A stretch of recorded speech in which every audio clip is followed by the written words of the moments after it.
നമ്പൂതിരി സമുദായത്തിൽ ഉണ്ടായിരുന്ന ചില ആചാരങ്ങൾ, അത് സമൂഹമായിട്ട് യോജിച്ചു പോകാത്ത ചില ആചാരങ്ങളാണ്. അതിൽ വന്നിട്ടുള്ള പരിവർത്തനങ്ങൾ, അതൊക്കെയാണ് പരിണയം എന്ന ചിത്രത്തിലൂടെ എം ടി വാസുദേവൻ നായരും ഹരിഹരനും ചേർന്ന് പറഞ്ഞത്. എന്താണ് ഇങ്ങനെ ഒരു സിനിമ നിർമ്മിക്കാനൊരു കാര്യം എന്നുള്ളതിൻ്റെ ഒരു കാലം കുറച്ച് കടന്നു വന്നല്ലോ, സ്മാർത്ത വിചാരത്തിൻ്റെയൊക്കെ കാലമാണ്. അതൊക്കെ പിൽക്കാലങ്ങളിൽ പിന്നെ ഈ പുതിയ കാലത്തിൽ എന്താണ്, അപ്പം അങ്ങനെയുള്ള കാര്യങ്ങൾ ആലേഖനം ചെയ്യപ്പെടണം. നമ്മുടെ പുസ്തകങ്ങളിൽ മാത്രമല്ല, അത് ചലച്ചിത്രങ്ങളിലും അങ്ങനെ ഉണ്ടാവണം. കാര്യം പുതിയ കാലത്തിലെ പുതിയ മാധ്യമത്തിൻ്റെ സ്വാധീനം അനുസരിച്ച് പഴയ കാലത്തെ കാര്യങ്ങൾ പറയുക, അത് ചെറിയ കാര്യമല്ല, അത് വലിയ കാര്യമാണ്. വളരെ സമർത്ഥമായിട്ട് ഹരിഹരൻ സംവിധാനം ചെയ്തിട്ടുള്ള ചിത്രമാണ് പരിണയം. വൈശാഖ പൗർണമിയോ എന്നുള്ള ഗാനരംഗത്തിൻ്റെ ചിത്രീകരണം അതിമനോഹരമാണ്. എസ് കുമാറാണ് ക്യാമറാമാൻ. പിന്നെ സംവിധായകൻ ഹരിഹരനുമായിട്ട് ഒത്തുചേരുമ്പോൾ പറയേണ്ടതില്ലല്ലോ. ഏതായാലും അതിലെ ഗാനരംഗങ്ങളുടെ ചില ദൃശ്യങ്ങളൊക്കെ ഇങ്ങനെ പെയിൻറ്റിങ്സ് പോലെ ഇരിക്കുന്നു എന്ന് പറഞ്ഞാൽ അതിശോക്തിയില്ല. ഈ പൗർണമി വന്ന് ജലത്തിൽ അതിൻ്റെ പ്രതിബിംബിക്കുമ്പോൾ ഉണ്ടാകുന്ന ഒരു വെളിച്ചത്തിൻ്റെ ഒരു സുഖം, അതുപോലെ ഈ കുട്ടി ജനൽപ്പാളികളിൽ നിന്ന് ഈ കടവിലേക്ക് നോക്കുമ്പോൾ ഈ ചന്ദ്രബിംബം മുഖത്ത് പതിയുമ്പോൾ ഉണ്ടാകുന്ന ചെറിയ നേരിയ വെളിച്ചത്തിലുണ്ടായ വികാരത്തിൻ്റെ ഒരു പ്രത്യേക ഒരു ഭാവം. അപ്പോൾ ആ കുട്ടിയുടെ ചില ഏകാന്തതകളും അതുപോലെ പൂർവ്വകാലത്തിലേക്ക് പോകുന്ന സുഖകരമായിട്ടുള്ള ചില ഓർമ്മകളും ഒക്കെ മിശ്രണം ചെയ്തിട്ടാണ് ഈ പാട്ട് അവതരിപ്പിച്ചിരിക്കുന്നത്.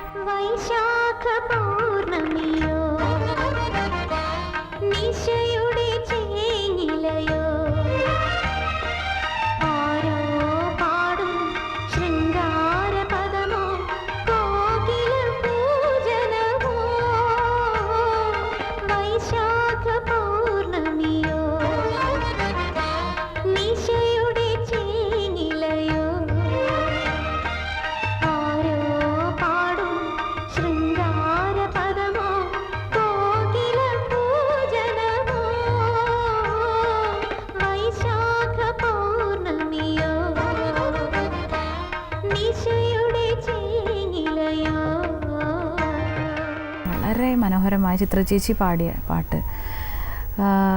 ഇതിൻ്റെ ഓർക്കസ്ട്രേഷനൊക്കെ വളരെ ലളിതമാണ്. പാട്ട് കമ്പോസിങ് പോലെ തന്നെ ഓർക്കസ്ട്രേഷനും വളരെ ലൈറ്റായിട്ടുള്ള രീതിയിലാണ്. പിന്നെ ഇതിൻ്റെ പിക്ചറൈസേഷനിലും നമുക്ക് ശരിക്കും ആ മോഹിനി ആദ്യമായിട്ട് മലയാളത്തിൽ അഭിനയിച്ച സിനിമയാണ് പരിണയം. ശരിക്കും ആ ഒരു അന്തർജനമായിട്ട് ഒരു ട്രാൻസ്ഫോർമേഷൻ, ശരിക്കും അവരുടെ സൗന്ദര്യം മുഴുവനും ഈ പാട്ടിൽ കാണാം.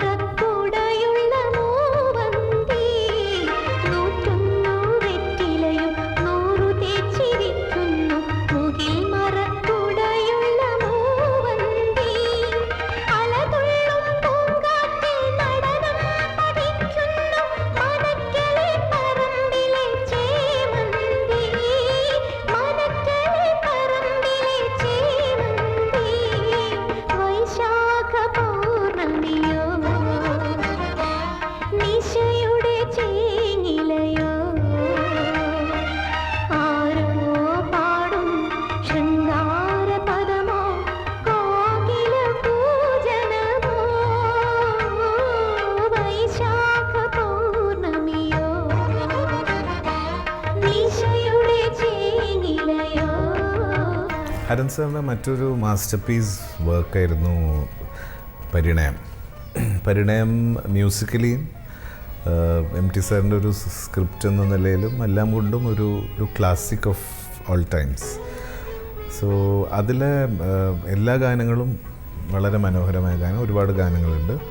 അതിൽ ഞാൻ അഭിനയിച്ച ഒരുപാട് പ്രത്യേകതകളുള്ള ഒരു ഗാനം എന്ന് പറഞ്ഞാൽ സാമജസഞ്ചാരിണി. കാരണം അത് കഥകളി വേഷങ്ങൾ, ഈ കഥാപാത്രം മാധവൻ എന്ന് പറഞ്ഞാൽ ഞാൻ ചെയ്ത കഥാപാത്രത്തിൻ്റെ പല വേഷങ്ങൾ ഈ ഹീറോയിൻ എങ്ങനെ ആസ്വദിക്കുന്നു, അതുപോലെ അവർ തമ്മിലുള്ള ഒരു ഇൻറ്റിമേറ്റ് ഒരു സീക്വൻസിൻ്റെ ആ പടത്തിലൊരു മെയിൻ പോർഷൻ ഈ സോങ്ങിലൂടെയാണ് കൺവേ ചെയ്യുന്നത്. സാമജസഞ്ചാരിണി സരസീരുഹ മധുവാദിനി സാമജസഞ്ചാരിണി സരസീരുഹ മധുവാദിനി ശൃണു മമ ഹൃദയം സ്മര ശരനിലയം ശൃണു മമ ഹൃദയം സ്മരശരനിലയം സാമജ സഞ്ചാരിണി സരസീരുഹ മധുവാദിനി.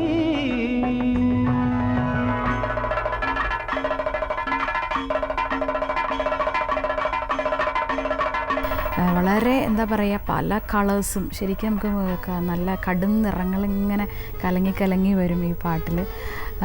പിന്നെ പാട്ടിനെ കുറിച്ച് പറയുകയാണെങ്കിൽ ഇത് കമാസ് എന്ന കർണാട്ടിക് രാഗത്തിലാണ് കമ്പോസ് ചെയ്തിട്ടുള്ളത്.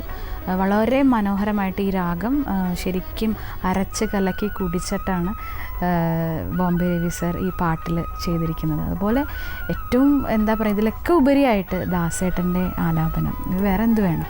അധരം മധുരം മകരന്ദഭരം കോമളകേശം ഘനസങ്കാശം. അധരം മധുരം മകരന്ദഭരം കോമളകേശം ഘനസങ്കാശം. മൗനാചരണം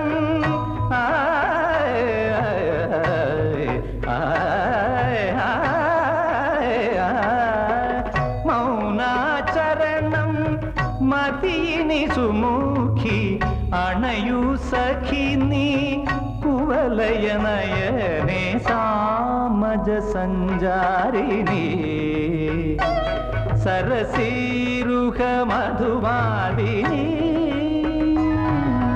ഒരു വടക്കൻ വീരഗാഥ എന്ന സിനിമയുടെ വിജയത്തിന് ശേഷം അതിൻ്റെ തുടർച്ചയായിട്ട് വടക്കൻ പാട്ടിനെ ആസ്പദമാക്കിയ ഒരു ചിത്രം നിർമ്മിക്കണം എന്നുള്ള ആലോചനയിലായി ഹരിഹരൻ എന്ന സംവിധായകൻ.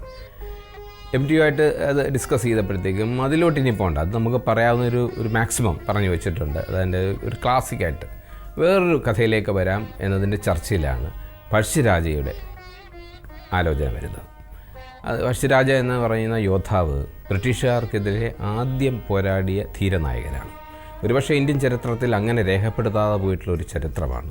അല്ല, പാട്ടിനുള്ള പ്രാധാന്യം വളരെ കുറവാണെങ്കിലും അതിൽ ഒരു പാട്ട് എടുത്തു പറയേണ്ടതാണ്, ആദി ഉഷസന്ധ്യ പൂത്തത് ഇവിടെ എന്താണെന്ന് വെച്ചാൽ അതൊരു നമ്മുടെ സംസ്കാരവും ഭാരതീയ സംസ്കാരവും ഒക്കെ ആയിട്ട് വളരെ ബന്ധപ്പെട്ട് നിൽക്കുന്ന ഒരു പാട്ടാണ്.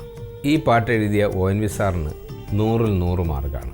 എന്താണെന്ന് വെച്ചാൽ ഒരു കവിക്ക് അദ്ദേഹത്തിൻ്റെ പൂർവ്വകാലത്തുള്ള കവികളെക്കുറിച്ചൊന്ന് സ്മരിക്കുക, അതിൻ്റെ ഉത്ഭവവും പരിണാമങ്ങളും ഒക്കെ ഒന്ന് വിശകലനം ചെയ്യുക എന്നൊരു വലിയൊരു കാര്യമുണ്ട്. അദ്ദേഹത്തിൻ്റെ പല കവിതകളിലൂടെ അത് നിരത്തിയിട്ടുമുണ്ട്. ഈ ചലച്ചിത്ര ഗാനത്തിന് ഇങ്ങനെ ഒരു സങ്കേതം കിട്ടുമ്പോൾ അദ്ദേഹം എഴുതിയ പാട്ട് ആദി ഉഷ സന്ധ്യ പൂത്തത് ഇവിടെ. ആദി ഉഷ സന്ധ്യ പൂത്തതിവിടെ, ആദി സർഗതാളമാർന്നതിവിടെ. ആദി ഉഷ സന്ധ്യ പൂത്തതിവിടെ, ആദി സർഗതാളമാർന്നതിവിടെ. ബോധനിലാപ്പാൽ കറന്നു മാമുനിമാർ തപം ചെയ്തു, നാദഗംഗയൊഴുകി വന്നതിവിടെ. ആദിയുഷ സന്ധ്യ പൂത്തതിവിടെ,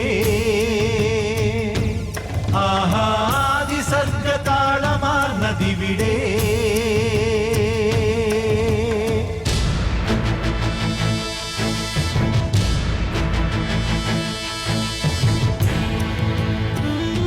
ഇളയരാജ സാറും ONV സാറും ദാസാറും കൂടി ഒന്നിക്കുന്ന ഒരു വേദിയിൽ ഈ പാട്ടിനെ കുറിച്ചുള്ള വിവാദങ്ങൾക്കെല്ലാം അവർ മറുപടി പറയുന്നത് നേരിട്ട് കേൾക്കാനൊരു ഭാഗ്യം കിട്ടിയ ആളാണ് ഞാൻ. സെനറ്റ് ഹാളിൽ ദാസാറിൻ്റെ ഒരു പ്രോഗ്രാമിന് തൊട്ട് മുമ്പായിട്ട് സംസാരിച്ചപ്പോൾ ഇളയരാജ സാർ പറഞ്ഞത്, എനിക്ക് മലയാളമേ അറിയില്ല, പിന്നെ എങ്ങനെ ONV സാറിനെ പോലെ വലിയൊരു മഹാനായ കവിയുടെ ലിറിക്സിന് അതിൻ്റെ അർത്ഥത്തെക്കുറിച്ച് പറയാനായിട്ട് എനിക്ക് സാധിക്കും എന്നാണ് ചോദിച്ചത്. അങ്ങനെ വളരെ വിനയാന്വിതനായി അദ്ദേഹം സംസാരിക്കുകയും പല ആളുകളും തീയാളി കത്തിക്കാൻ ശ്രമിച്ച ഒരു വിവാദം അവിടെ വളരെ നിസ്സാരമായി കെട്ടടങ്ങുകയും ചെയ്തു എന്നാണ് തോന്നിയത്. ആരിവിടെ കൂരിരുളിൻ മടകൾ തീർത്തു,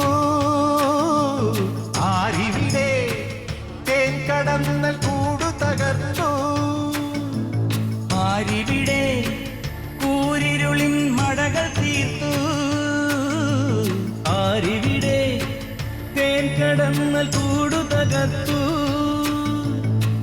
ആരിവിടെ ചുരങ്ങൾ താണ്ടി ചൂളമടിച്ചു,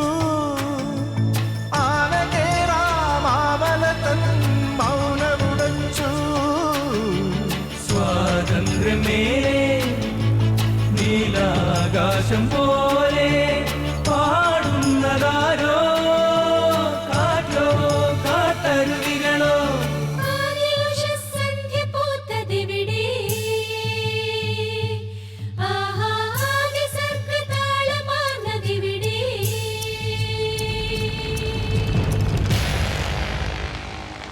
ഹരിഹരൻ എന്ന സംവിധായകന് ഓരോ കാലഘട്ടത്തിൽ വന്നിട്ടുള്ള മാറ്റങ്ങൾ, ഒരു വിഷയത്തെ സമീപിക്കുമ്പോഴും ഒരു ഗാനം ചിത്രീകരിക്കുമ്പോഴും സിനിമ എന്നത് വെറുതെ കഥ പറച്ചിലല്ല എന്നതും അതിന് പ്രത്യേക തലത്തിലുള്ളൊരു വ്യാഖ്യാനം വേണമെന്നും അതിന് പുതിയ അർത്ഥതലങ്ങൾ ഉണ്ടാകണമെന്നും അത് ഗൗരവമുള്ളൊരു വിഷയമാണെന്നും സ്വീകരിച്ചുകൊണ്ടാണ് അദ്ദേഹം എപ്പോഴും സിനിമ ചെയ്യാറുള്ളത്.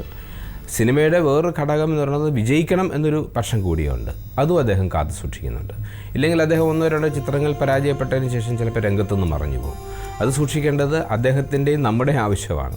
പക്ഷേ എങ്കിൽ ഒരു കൊമേഴ്ഷ്യൽ സിനിമ എന്നുള്ള ആ വഴിയിൽ മാത്രം സഞ്ചരിക്കാതെ സിനിമയുടെ നല്ല വഴികളിലൂടെ സഞ്ചരിച്ച് അതിന് സാങ്കേതിക തികവ് നൽകി. ഇപ്പോൾ എല്ലാവരും പറയും MT വാസുദേവൻ നായരുടെ കഥ നന്നായിട്ട് അതായതുകൊണ്ടാണ് ഹരിഹരൻ എന്ന സംവിധായകൻ വിജയിച്ചത് എന്നൊക്കെ സംസാരിക്കും. പക്ഷേ എന്തുകൊണ്ടാണ് MT വാസുദേവൻ നായർ എപ്പോഴും ഹരിഹരൻ തന്നെ കഥ എഴുതി കൊടുത്തത്? പലർക്കും മറ്റുള്ളവർക്കും എഴുതി കൊടുത്തിട്ടില്ല, എല്ലാവർക്കും വിജയിക്കാൻ സാധിച്ചിരുന്നു. അപ്പോൾ എഴുതി കൊടുക്കുന്ന ഒരു കാര്യം അത് വളരെ ശ്രദ്ധേയമായിട്ട് അത് വിശകലനം ചെയ്ത് കൈകാര്യം ചെയ്യുന്നു എന്നുള്ളൊരു ഉറപ്പുള്ളത് കൊണ്ടാണ് എഴുത്തുകാരൻ അതിനുവേണ്ടി നിലകൊള്ളുന്നത്. അത് നമ്മളോട് ഓർക്കേണ്ട ഒരു കാര്യമാണ്. തീർച്ചയായിട്ടും അദ്ദേഹത്തിൻ്റെ ഈ ചിത്രങ്ങളൊക്കെ വരും കാലങ്ങളിലെ ചലച്ചിത്ര വിദ്യാർത്ഥികൾക്കും അതുപോലെ ആസ്വാദകർക്കും എല്ലാം അതൊരു വലിയൊരു സംഭാവനയായിട്ട് എന്നും നിലനിൽക്കും. അത് സിനിമയ്ക്ക് മറക്കാൻ പറ്റാത്തൊരു കാര്യമാണ് പ്രേക്ഷകർ.